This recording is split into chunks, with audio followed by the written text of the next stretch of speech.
Egunon, nire lehenengo hitzak eskerrak emateko izango dira, eskerrak gonbida penagatik. Niretzako gaur nire adiskidearekin hemen egotea lana da, hori ez du ukatuko, baina lan ez ezik hor ere handia da. Es especialmente agradable para mí estar hoy aquí con mi amigo Miguel Zugaza en un tema como cultura, ciencia y arte, que en el fondo tiene el ideal que tenía su padre, Leopoldo Zugaza, que trabajó conmigo en el gobierno vasco, un ideal integral, universal de la cultura. Me ayudó con eficiencia, inmensa competencia técnica, claridad en las ideas y valentía al expresarlas, y yo no tengo más que expresar mi admiración por él ahora que se nos acaba de ir. También me ayudó Michelena, y una frase que Michelena dijo sobre Orixe es la que yo le dedicaría a Leopoldo Zugaza, ¿no? Goian bego eta utzi digun usta, onerako izan bekigu, bizi zitzaigunean bezelatxe. Descanse en paz, y el ejemplo de su vida y lo que nos ha legado, que sea para bien como lo fue su vida. Dicho esto, paso a hablar del tema, introducir el tema que nos ocupa, porque se trata de hablar de ciencia, que es la naturaleza física del universo, y de arte y cultura, que está en la naturaleza o en la esencia de la naturaleza humana, ¿no? Y empezaré con una frase de uno de mis ídolos, Bertrand Russell, ¿no?, que decía en la perspectiva científica: la ciencia como prosecución de la verdad no es ni superior ni inferior al arte, pero como poder de hacer cosas, como poder de transformación a través de la tecnología, tiene una influencia y una importancia práctica, él decía, a la que no puede aspirar el arte. Efectivamente, este aspecto instrumental de la ciencia es el que ha hecho que nuestra vida sea más larga, menos dependencia del entorno natural, del dolor, de las enfermedades. Ya decía Chesterton que lo más bello que las flores y que las estrellas, es no enfermar, ¿no? Este aspecto instrumental ha cambiado el mundo, y porque en el pasado, como en palabras de Hobbes, ya que está aquí Olano, que es un experto en filosofía, es un homenaje a Olano, cuyos discursos cada vez son mejores, muy buenos, que la vida en el pasado era sórdida, cruel y corta, excepto para una privilegiada minoría. Pero incluso esa minoría no podía vivir muy bien. En la escuela de mi pueblo, Isaba, uno de los pueblos más bonitos del País Vasco, en el valle navarro del Roncal, nos contaban que Carlos V, con toda su gloria, se retiró a morir a Yuste, anciano decrépito. Miguel tiene 59, Carlos V 54. La ciencia ha ejercido una función humanizadora para nuestra sociedad.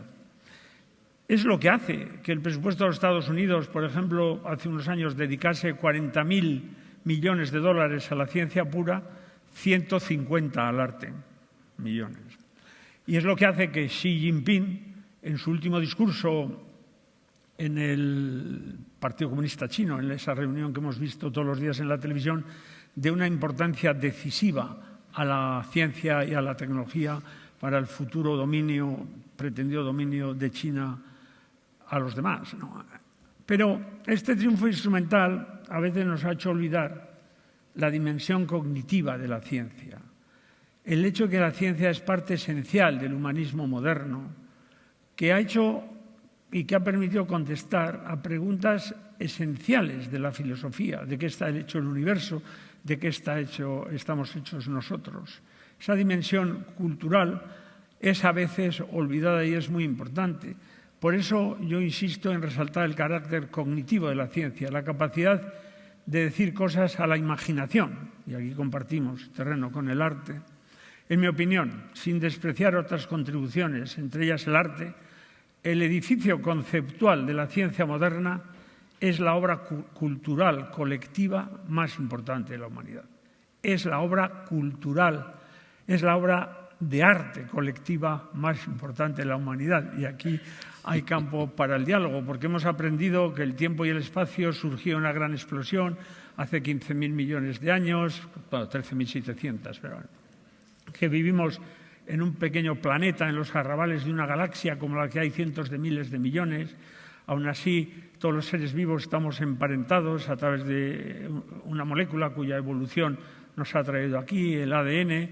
Nuestra mente, con 100.000 millones de neuronas, permite hacernos preguntas, apreciar la belleza, sentir sentimientos, disfrutar del arte. Hemos aprendido que el todo es más que la suma de las partes, que por mucho que entendamos los átomos, para entender el arte se necesitan otros niveles de conocimiento. Dicho en una palabra, una frase, hay más distancia cognitiva entre el ADN y la ética que entre el ADN y el electrón, ¿no?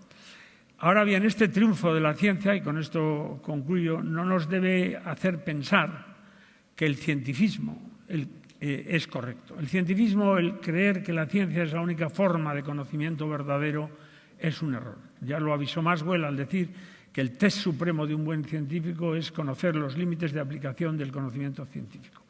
Y en ese sentido hay otras fuentes de conocimiento esenciales para nuestra vida, esenciales para nuestro desarrollo individual, esenciales para nuestro desarrollo cultural, como el arte, por ejemplo, o las otras ramas de las humanidades que nos son esenciales. Y a eso debemos dedicarnos, a intentar integrar una visión, un cierto holístico, como la que tuvo Leopoldo Zugaza en su trabajo espléndido en el Gobierno vasco.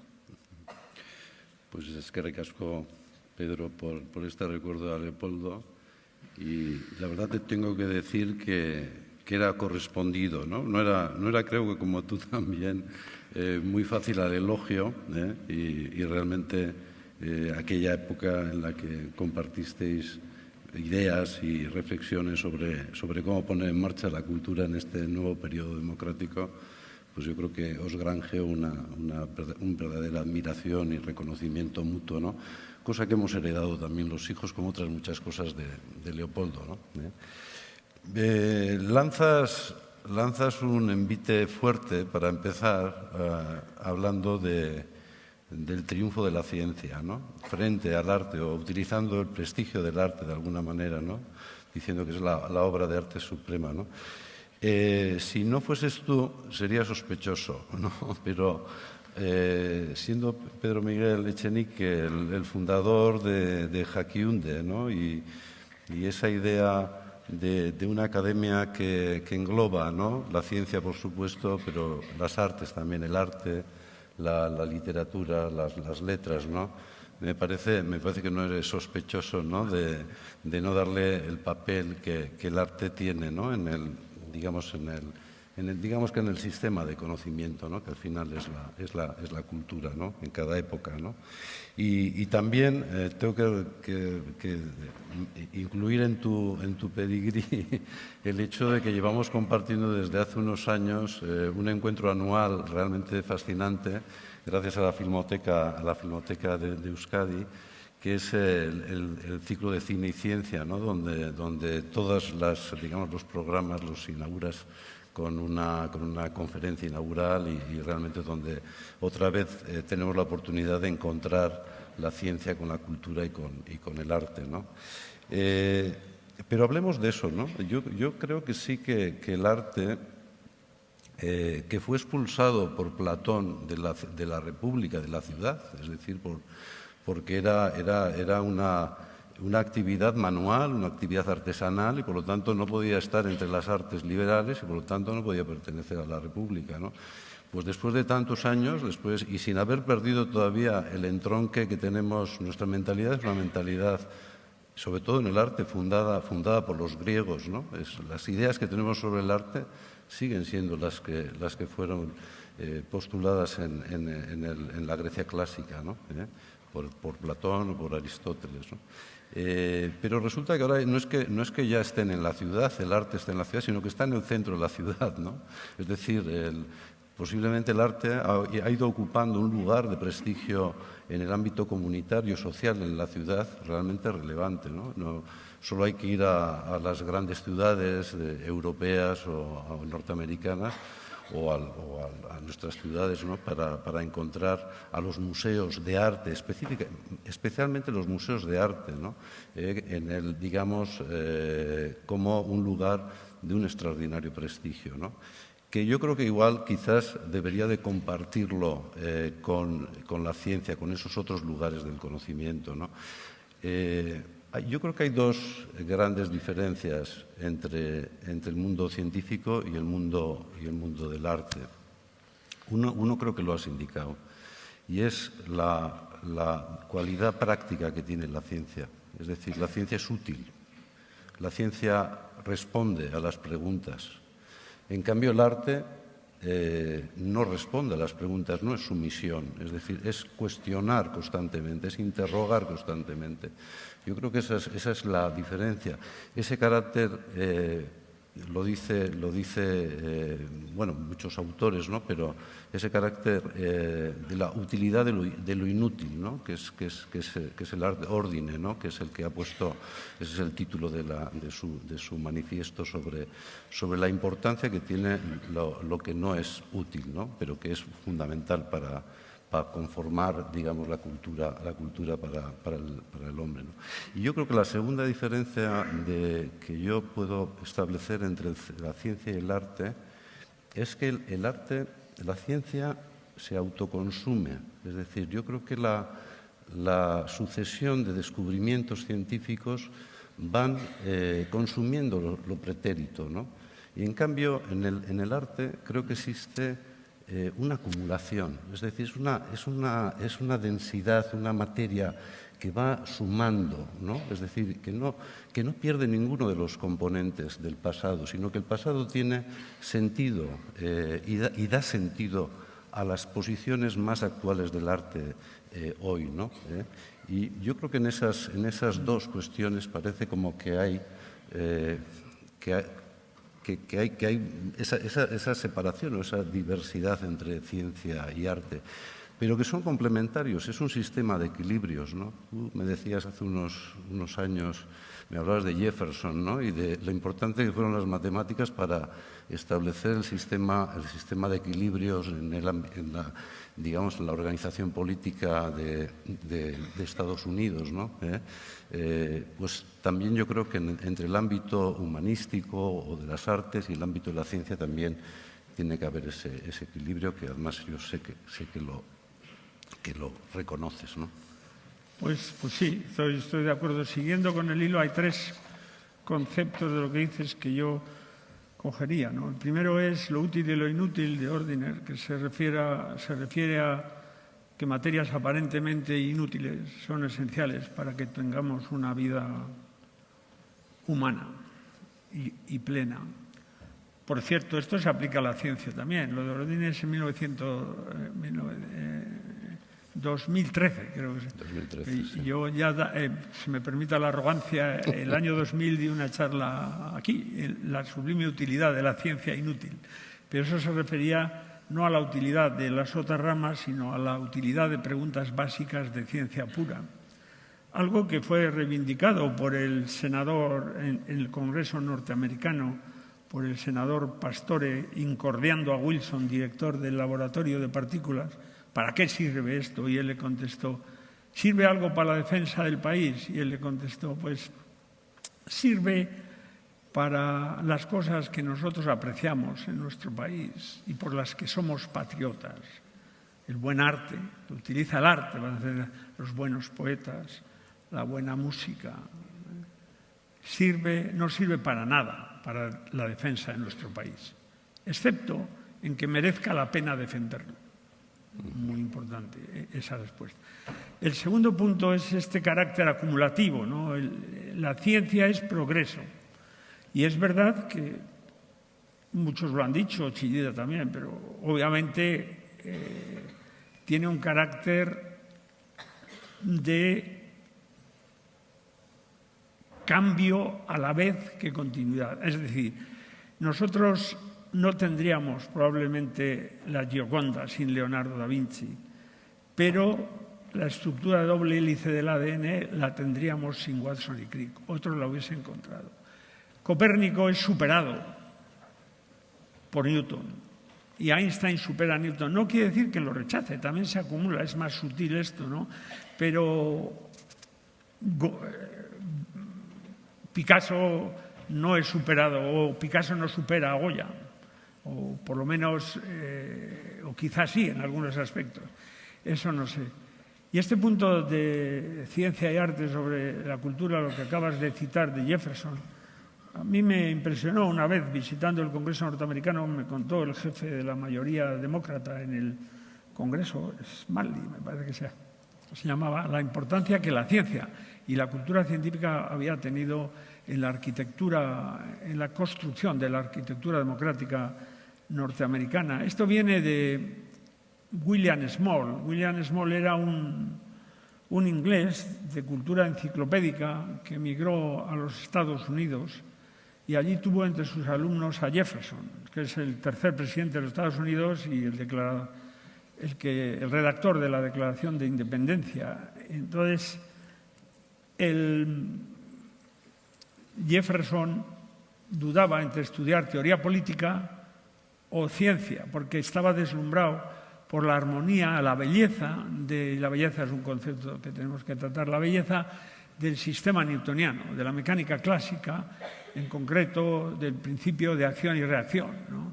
Y entonces ese es el origen del alambicado equilibrio de poder que está implícito en la Constitución norteamericana. O sea que ahí, ya que has dicho pues, estos tres temas, yo me apuntaría. Entonces, el tema de la ciencia es progreso. Se refleja muy bien en la bella literatura de André Gide, que nos apoyamos en los anteriores, ¿no? Yo lo suelo decir en mis charlas, se refleja en la frase hermosa: todas las olas del mar deben la belleza de su perfil a la retirada de las que les precedieron.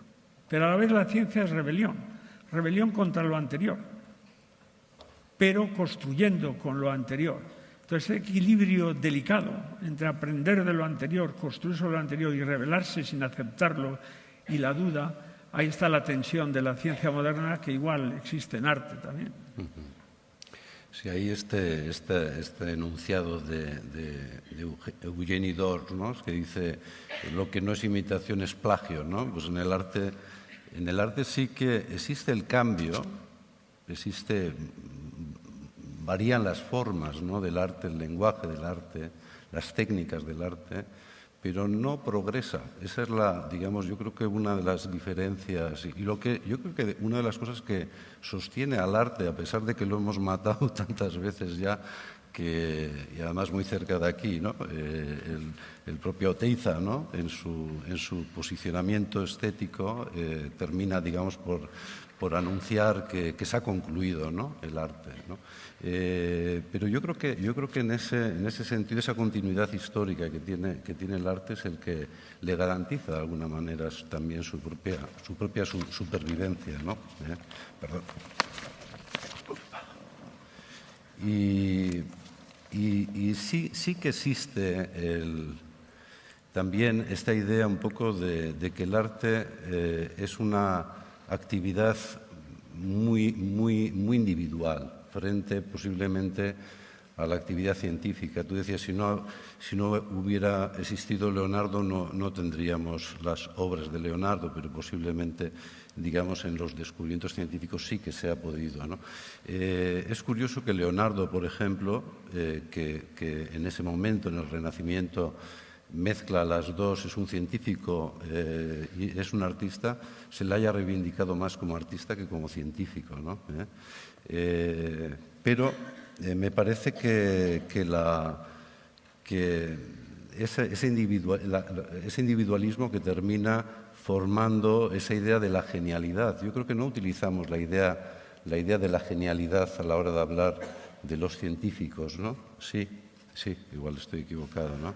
Pero parece como más que reivindicas una posición más subjetiva, ¿no?, de tu relación con el conocimiento, ¿no? Es decir, que cuando hablas de Goya o de Picasso o de cualquiera de estos grandes artistas, lo que aportan, además de ser transmisores del conocimiento de la cultura de su tiempo, es ese rasgo, digamos, esa mirada subjetiva, ¿no?, que lo singulariza del resto, ¿no? En eso, en el arte, yo creo, es muy difícil, aunque hay posiciones colectivas del arte o posicionamientos colectivos del arte, pero el arte no puede perder esa posición, esa mirada individual. Lo mismo que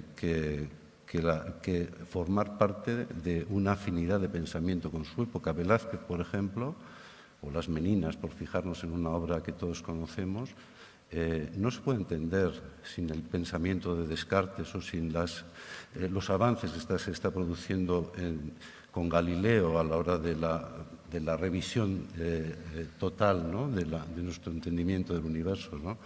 Es decir, el artista siempre está, y no se conocieron, no conocieron directamente las ideas de unos y de otros, ¿no? Pero sí, el artista sí refleja de alguna manera. No sé si tiene la capacidad predictiva que muchas veces pensamos que el arte tiene también, una cierta que el artista es capaz de ver un poco más adelante, ¿no?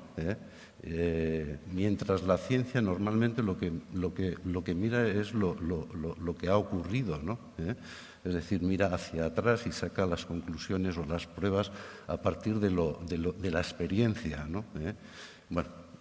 No sé si esto nos da para dar continuidad. Yo sí creo que el arte es individual, más individual, que la ciencia es una obra colectiva, ¿no? De hecho, el gran pensador francés Georges Bernard dice: el arte soy yo, la ciencia es nosotros, ¿no? Pero obviamente en esto hay matices, porque gente en el pasado, luminarias como tú has citado, Leonardo, pero también Eneco citaba la música, la importancia de la música en la ciencia. Incluso hay una tesis doctoral de un pianista vasco, Quiñana, que elabora sobre la interpretación científica el aspecto científico de la interpretación subjetiva de una partitura, que traslada la belleza de la partitura al que le oye. Brunelleschi, sin duda, eran buenos científicos. En el arte moderno, Schoenberg probablemente también tenían altas componentes, o Durero, o Durkheim, no sé cómo se llama. Mi conocimiento del arte es prehistórico, yo no estoy en la vanguardia como tú, ¿no? Quizás uno de los puntos esenciales para mí es que los dos son creativos. La creatividad es la esencia del arte y la esencia de la ciencia. Y también los dos tienen belleza, algo que a veces a la ciencia no se le atribuye. Pero ¿en qué consiste la belleza del arte? Porque cuando tú has citado a los griegos hablan siempre de simetría, que es la adecuación de las partes entre sí y de las partes con el todo. Y uno mira, pues, Fidias o el otro, no sé cómo se llama, Polícleto, en su Doríforo o algo así, define la armonía de las formas, etc.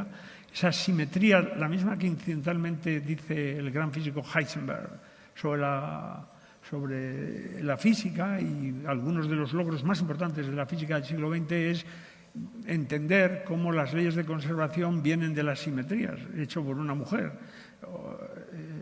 La ciencia también tiene una componente de duda, ¿no?, y de cuestionar. Yo recuerdo, ayer hablaba con Amaia Arregui, que es nuestra comunicadora, una de nuestras comunicadoras en el Donostia International Physics Center, y ella me citaba a Hipatia. Entonces, yo recuerdo la película Hipatia que tuve que presentar, y allí Orestes, el sacerdote aquel, le dice a Hipatia: tú no puedes dudar. Le dice Hipatia al sacerdote: tú no puedes dudar, yo debo.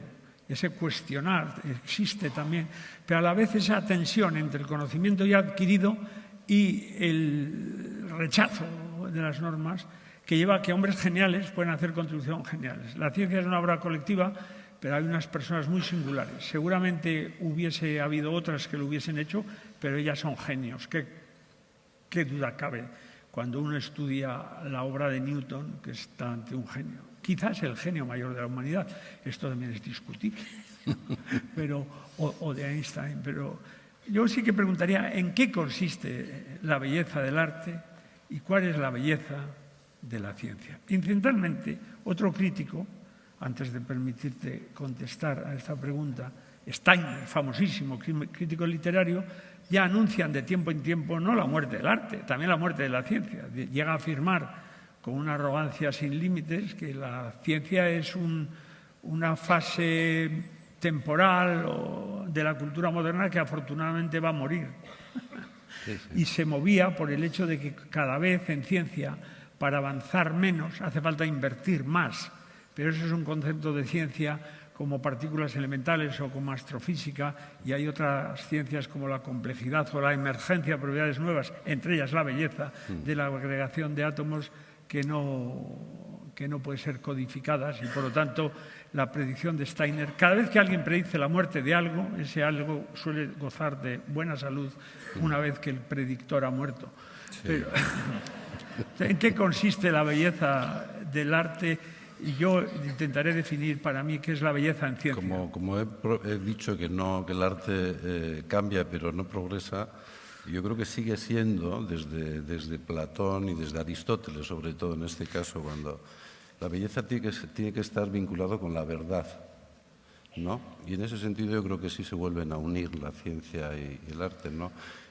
Así como la visión de Platón era en torno a la imitación, es decir, el arte lo que hacía era imitar la realidad, y Aristóteles plantea que sea verosímil, ¿no? Es decir, que si la realidad no aporta un camino hacia la perfección, ¿no? Hacia la forma ideal, ¿no? Hacia la idealización de la realidad, ¿no? Pues entonces, digamos, no es el camino adecuado. Yo creo que cuando tú hablas de Newton o hablas de una operación matemática compleja, yo creo que tiene un valor estético realmente extraordinario, ¿no? Y de hecho, cuando citaba en Eco a Pitágoras y tal, me ha venido a la cabeza la escuela de Atenas, ¿no? Que pinta Rafael en las estancias del Vaticano, ¿no? Y ahí, digamos, hace el retrato de todos los filósofos clásicos, pero les pone, los actualiza y le pone a Platón, le pinta como Leonardo, a Heráclito como Miguel Ángel, ¿no? Reactualiza esa visión de la relación, digamos, del arte con la aritmética, con las proporciones, con la matemática y con la geometría, ¿no? Que es tan importante. Quizás existe una fisura de esa verdad, ¿no? de esa idea de que la belleza solo es posible si el camino es el camino a la perfección, ¿no? Que es cuando realmente se derrumba el sistema clásico, ¿no? Cuando se produce la fisura del paradigma clásico a finales del siglo XVIII y, se rompe, con esa idea normativa, ¿no? del arte, y aparece otra, esa mayor subjetividad, esa mayor, liberalidad, ¿no? del genio creativo en relación a la propuesta artística, ¿no? Pero efectivamente sí que existe ese vínculo. Tus palabras me traen a la memoria la famosa frase de John Keats, el poeta inglés: "Truth is beauty and beauty is truth". Claro, sí. This is all I know and all there is to know. La verdad es belleza y la belleza verdad. Esto es todo lo que sé y todo lo que hay que saber. Esto yo creo que es un poco demasiado, lo explicaré por qué. Yo creo que la belleza en ciencia, y no me refiero a la belleza de las formas, de las sensaciones, obviamente uno ve la complejidad de una explosión, de un agujero negro, o la estructura macro del universo, y las imágenes son bellas, ¿no? Uno ve el ir hacia adentro del átomo, el profundo vacío que hay en un átomo, ¿no? Hay 100.000 veces la distancia del núcleo hasta donde está el electrón.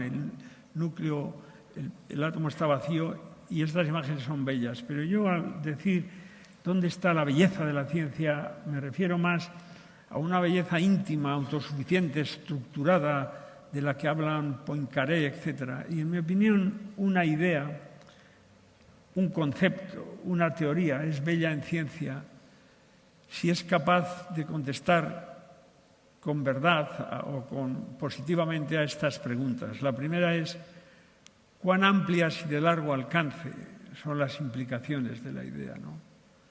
¿Cuán sutiles e inesperadas son las conexiones, ¿no? Y luego está también el principio de simplicidad, la navaja de Ockham, ¿no? Cuando Ezra Pound corrige el Wasteland de Eliot, le quita el 40% de sus líneas sin tocar ninguna de las que quedan. y lo hace más simple y, por tanto, más bello, algo que igual podíamos aprender todos de este crecimiento de la burocracia y normas que estamos sufriendo, que fundamentalmente este crecimiento es feo. Puede que sea necesario, pero es feo. Bueno, hecha esta digresión, que algunos simpatizarán y otros con ella y otros odiarán, la cuarta pregunta que el arte no tiene por qué contestar y que para mí define la belleza en ciencia es el principio de realidad. Cuán profundamente penetra en el secreto de la naturaleza. Y en ese sentido, la belleza es verdad, la verdad es belleza, eso es todo lo que sé y todo lo que hay que saber. Pues no, la respuesta es hay que saber más, y yo me quedo con Faraday, que nada es tan hermoso que merezca ser cierto. Rosalind Franklin lo creía de la estructura de doble hélice de la araña y tiene razón, pero nada es tan hermoso. El experimento es en ciencia el único juez de la verdad científica. Puede ser algo muy hermoso. En matemáticas no, en arte no tiene ni por qué probar, y en ese sentido el arte tiene intuición, tiene imaginación, tiene sentimientos, nos trae ideas que no tenemos por qué saber explicar. ¿Por qué hay que saber explicar todo? Igual nuestra mente no nos permite explicar todo. No estaremos en la fase suprema de la evolución, o sí, no lo sé, pero la verdad, el secreto de la naturaleza es muy importante. Y por eso cuando John Cage, por ejemplo, quiere aniquilar a Newton por haber destruido la belleza del arco iris al explicarlo en su significación física, se equivoca. La explicación científica del arco iris no quita belleza, sino que añade belleza a la visión artística. Sí, yo creo que el sentido de realidad es lo que al final le hace sobrevivir al arte después de esa fisura del paradigma clásico, ¿no? Las pinturas negras de Goya, no puedes hablar de un concepto de belleza, digamos, un hombre formado en la academia, ¿no? Como era Goya, ¿no? Y de repente, digamos, rompe radicalmente con la visión, introduce el otro lado, ¿no? de la belleza, ¿no? La fealdad, ¿no? La agresividad en el territorio del arte, ¿no? Yo creo que hay algo, todo debe de ser probado, pero en el arte, bueno, pues es esa licencia, ¿no? Que se toma el ser humano para tratar de hablar sobre aquello que es inefable, ¿no? Aquello que no podemos alcanzar de alguna manera, ¿no? Antonio López, el pintor, el sabio artista de Tomelloso, suele decir que en el arte reside los últimos restos de la idea de lo sagrado también, ¿no? Es decir, hay algo en el arte, sí que es verdad que está, digamos, de alguna manera esa parte, digamos, de las ideas, ¿no? que no terminan de confirmarse en algo probable y en algo realmente, es decir, que tiene esa capacidad de trascendencia todavía, ¿no? Pero me gustaría, no sé cómo andamos de tiempo, ¿no? Ya nos avisarán seguro. Sí, compartir contigo también este largo camino que han hecho juntos la ciencia y el arte. Claro, también hay momentos históricos, ¿no? Momentos en donde has hablado antes de la imaginación, ¿no? Es decir, momentos donde en la historia de la civilización humana hay momentos de mayor imaginación, de mayor creatividad, ¿no? Desde el Paleolítico, el mundo griego, el mundo del Renacimiento, la Ilustración en el XVIII o el siglo XX, ¿no? Son momentos de gran capacidad de creación y de imaginación, ¿no? Y me gustaría saber en qué momento estamos. Es decir, me da la sensación que, ya que has aludido a un poco el triunfo, ¿no? de la civilización a partir de la base científica, del avance de la ciencia, y bueno, ahora decir que no debemos a la ciencia, después de haber pasado esta pandemia, ¿no? Y de haber recibido, ¿no? el mayor beneficio, ¿no? que puede dar la ciencia a la sociedad, como es la salud, ¿no? pero al mismo tiempo nos da, yo por lo menos tengo la sensación de las grandes dudas, ¿no?, que tenemos, que esta sucesión de crisis que hemos tenido en este arranque del siglo XXI están colocando al mundo actual, ¿no? El programa 2030, ¿no?, demuestra, digamos, las graves, digamos, problemas que tenemos que enfrentarnos, ¿no? Y no sé si solo la ciencia o digamos, una nueva inspiración, ¿no?, que permita, digamos, resolver, ¿no?, el camino. Recuerdo que cuando presentaste la película 2001, Odisea en el espacio, ¿no?, en el ciclo de cine y ciencia, comentabas, ¿no?, bueno, que una de las cuestiones que tenemos que hacer frente es también a dar paso a la juventud, que la juventud entre, digamos, en la aportación al desarrollo humano, pero al mismo tiempo cada vez envejecemos más tarde, ¿no? Cada vez tenemos esta esperanza de vida, que es otro de los grandes triunfos de la humanidad, ¿no? ¿Cómo ves el momento actual? Bueno, esta brillante reflexión tuya me trae tantas ideas que puedo ser críptico, confuso, pero voy a intentar resumir lo que me trae. En primer lugar, has dicho, la ciencia no es la única forma de conocimiento verdadero. La ciencia nos dice o nos puede decir cómo son las cosas, pero no cómo deben ser. Nos puede promocionar medios, pero los fines los tenemos que definir nosotros a través de otras ramas de las humanidades. Y la pandemia ha demostrado el poder de la ciencia y, además, la imperiosa necesidad del desarrollo de otras disciplinas cuya ausencia a veces han perjudicado la salida de la crisis. Estoy de acuerdo allí. Luego has mencionado muy acertadamente, claro, qué es lo que hace. A lo largo de la historia ha habido momentos en que la ciencia, la cultura, el conocimiento, normalmente al mismo tiempo, ha evolucionado. Bueno, tenemos Florencia. ¿Cuántos habría en Florencia? 50.000 habitantes en aquella época. Y tenemos, pues, Brunelleschi, Leonardo, Alberti, Michelangelo, Rafael. ¿Qué es lo que hace que esta constelación de genios? Pues en parte el crearles las condiciones de cultura y de producción, una cierta competitividad. Donatello vuelve porque en Padua no tenía suficiente competencia y quería ser medido, ¿no? Entonces, esto es algo que está intentando hacer el País Vasco y Novas, crear las condiciones para que el talento nos elija y venga aquí. Nosotros no vamos a poder elegir el talento de vanguardia, ellos nos van a elegir a nosotros. Y solo nos elegirán si pueden desarrollar su proyecto, sus proyectos científicos, su proyecto artístico, su proyecto humano, su vida. Y en ese sentido, pues tenemos que tener una visión global a la que Jaquiunde puede contribuir. El tema que has dicho de la edad es profundo, porque claro, yo al principio creía que los mayores, pues que se retiren y que dejen el paso a los jóvenes. Con los años, obviamente, cada año que pasa lo veo distinto, pero sí que es verdad que hay un ensayo muy bonito del gran físico Chandrasekhar, en un libro maravilloso que te recomiendo y os recomiendo que leáis, se llama Truth and Beauty.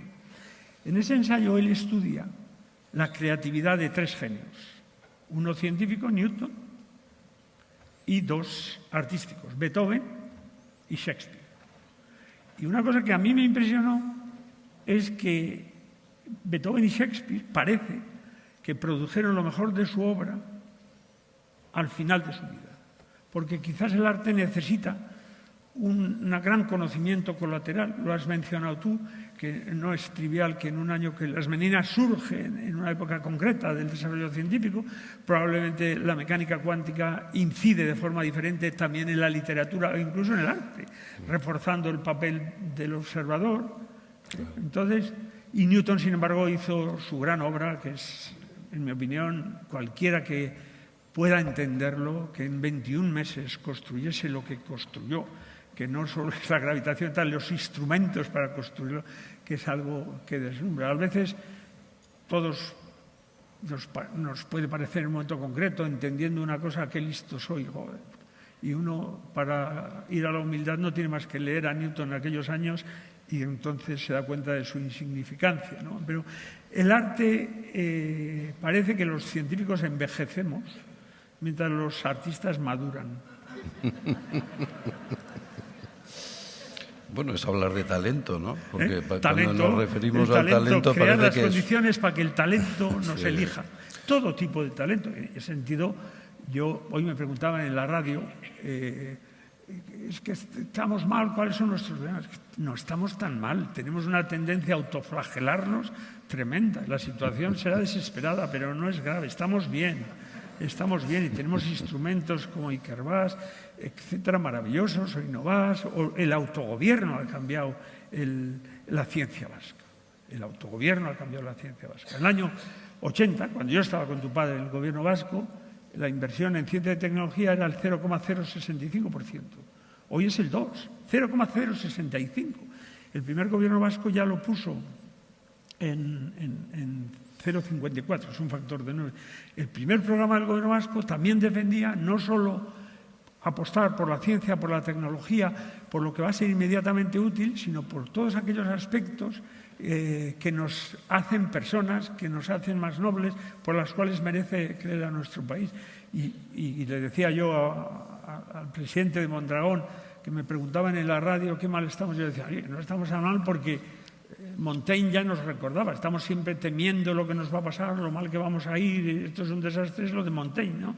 El que teme padecer, ya padece lo que teme, y estaremos siempre sufriendo. Yo por eso prefiero más Echenique, el que espera disfrutar, ya disfruta lo que espera. Está bien, está bien.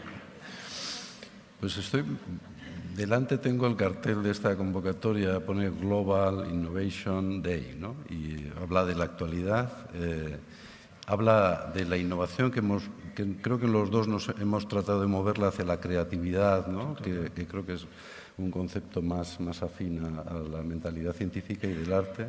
Y luego la idea de lo global. Cuando has hablado de Florencia y que realmente es cómo se pudo dar lugar en una pequeña ciudad europea, claro, grande comparativamente,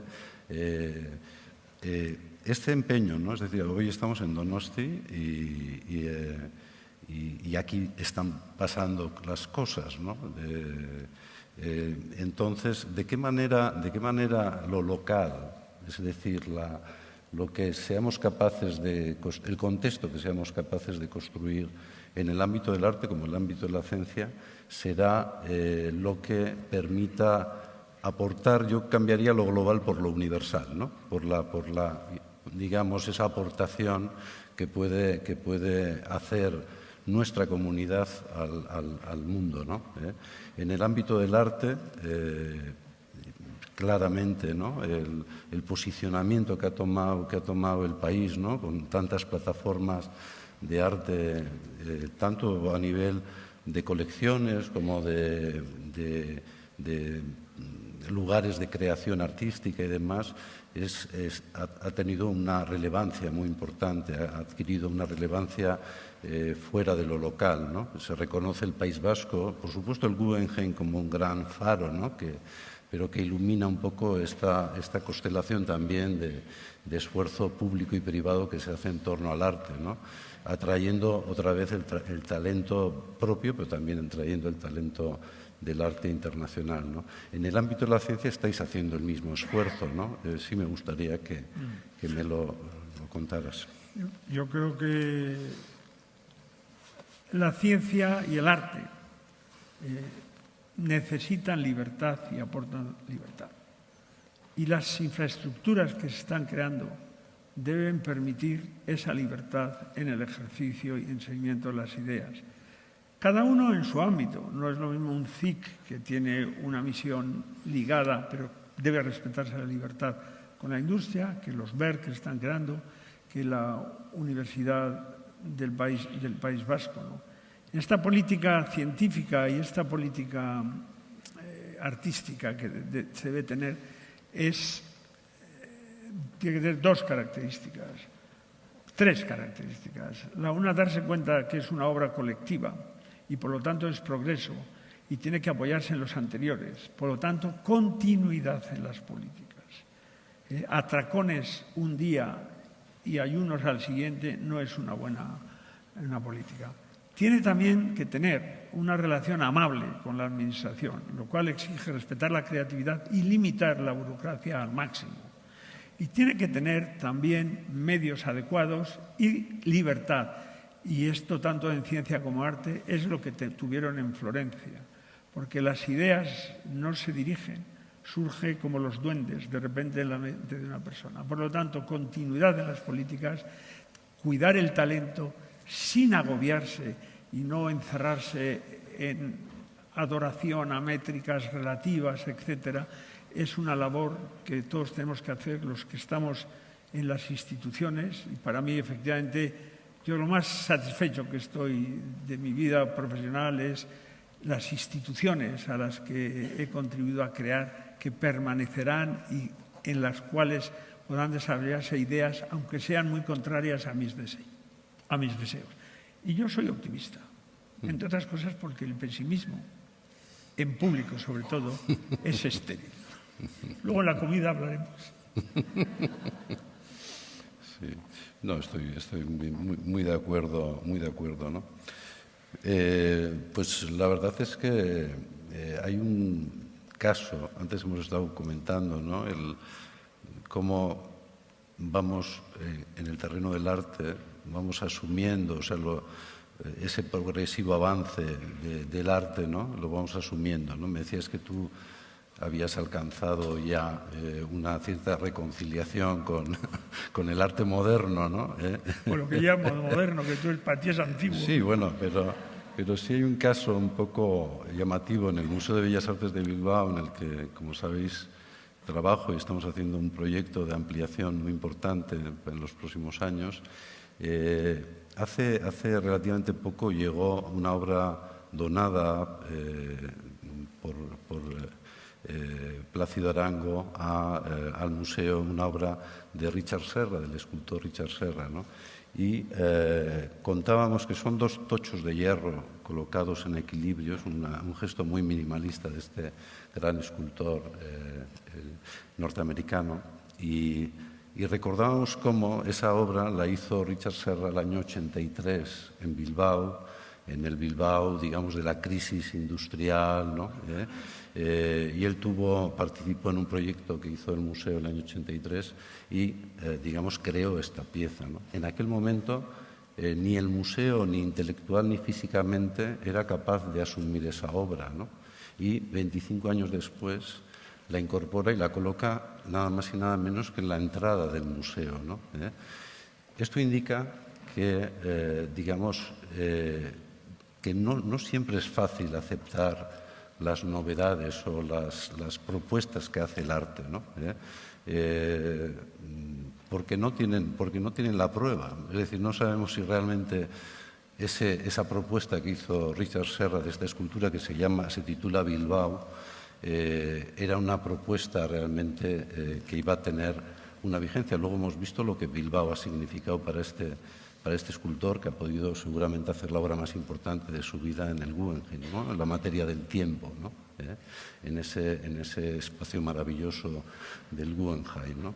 De alguna manera, me imagino que a la ciencia le pasa lo mismo, es decir, el hacer que los saberes y que los descubrimientos vayan alcanzando, digamos, a la sociedad y vayan testándose con la sociedad y aceptándose por la sociedad, también es algo en lo que seguramente la ciencia y el arte se vuelven a ver las caras, ¿no? No solo por la sociedad.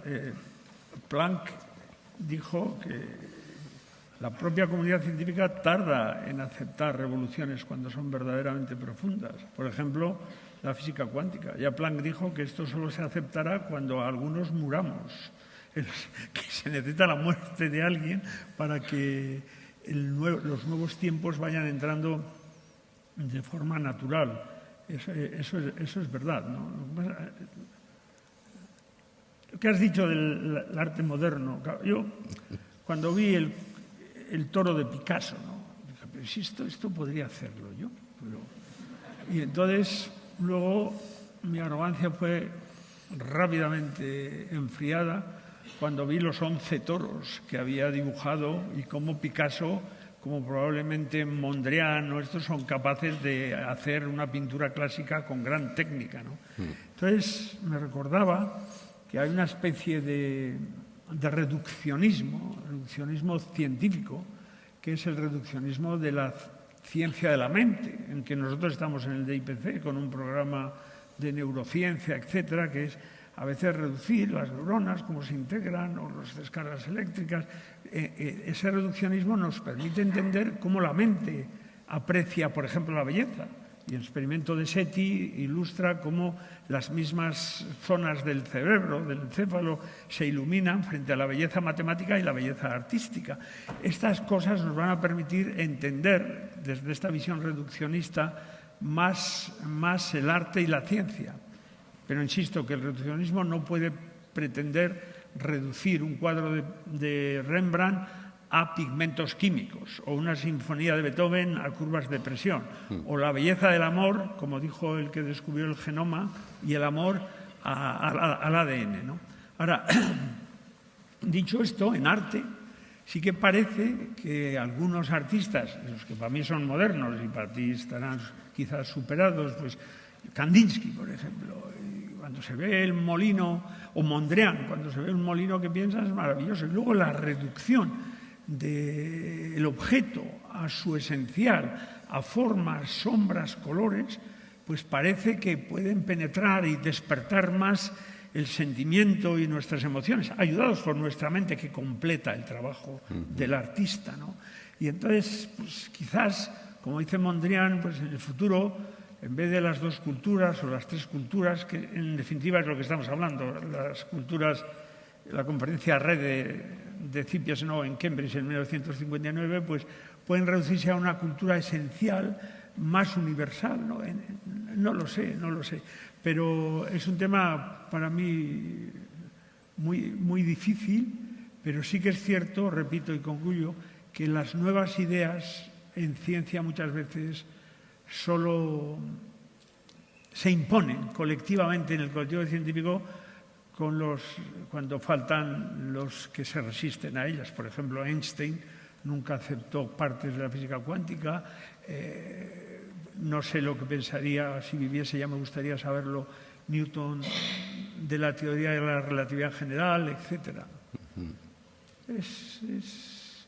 Y probablemente para superar estas 2 culturas sea muy importante potenciar la divulgación científica, el hacer llegar en forma sencilla lo esencial de la ciencia a la sociedad, para que sea más culta y, por lo tanto, más libre de tomar decisiones que configurarán su futuro. Eso lo hemos visto no solo en ciencia, en otras ramas de las humanidades, pero en ciencia lo hemos visto. Ahora esto nos indica que tenemos 5 minutos. O sea que tengo la necesidad de una cultura científica o de una tercera cultura en que la gente tenga a vuelo de pájaro los rasgos generales de la ciencia es imprescindible. Lo hemos visto en la pandemia. Y para eso hace falta 3 cosas. Enseñar principios fundamentales de la ciencia, que las vacunas no tienen grafeno que se infiltra para pasarle la información a Bill Gates. Segundo, enseñar también cómo funciona la ciencia. Esa actitud escéptica que implica un mecanismo autocorrector, es decir, que el corregir no es un fallo del sistema, sino una bendición, porque corregimos porque sabemos más. Lo que era ignorancia inconsciente y después consciente se ha transformado en conocimiento. Y tercero, cuáles las implicaciones políticas, sociales y económicas de la ciencia. En definitiva, yo con esto ya concluiría que la ciencia es económicamente decisiva, culturalmente importante y estéticamente hermosa, muy hermosa. No se me están haciendo. Por eso, con un eminente representante de las otras ramas de las humanidades, yo creo que es bueno, y lo decía el gran Huxley en su libro Literatura y Ciencia, que reconozcamos que ni la ciencia ni las artes van a agotar la riqueza de la experiencia y de la imaginación humana, y que es bueno que marchemos todos juntos, colaborando, expandiendo esas fronteras que nunca acabarán. Y por eso agradezco la alabanza a Jaquiunde, porque esa es una misión importante de Jaquiunde, independientemente de errores que podamos cometer los que hemos creado e impulsado esta idea. Pues que el arte os siga acompañando a la El arte, ciencia. Ya que has llegado a Kandinsky, a la abstracción, yo creo que es una buena promesa. Mondrian, ahora hemos descubierto que el cuadro está abajo, pues porque no era lo esencial. Claro. Eso lo tendrá que explicar algún geómetra. Lo tendrá que explicar algún curator del museo. Es que